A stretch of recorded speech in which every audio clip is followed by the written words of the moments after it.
Let's solve one beautiful math question in the easiest way. Ready? But before we start, try this question in your mind.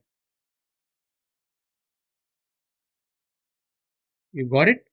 Now, what's the easiest method to solve it so that you will never lose here again? We have given 12 into 6 plus 12 divided by 6. Here we are going to use Bodmas rule, that is brackets, operation, division, multiplication, addition and subtraction to solve this. So first we are going to see from left to right. So 12 divided by 6 comes our first priority. 12 divided by 6 is nothing but 2. Now the entire equation becomes 12 into 6 plus 2. Now we need to do multiplication, then comes addition. So 12 into 6 becomes 72.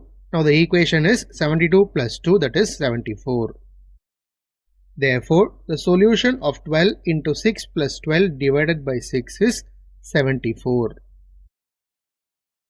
Hope you guys understood this concept and enjoyed my video.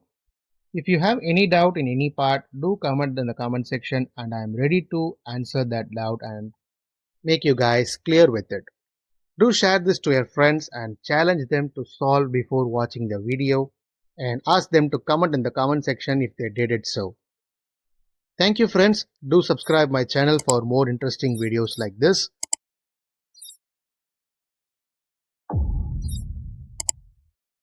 And we will meet in a new video soon.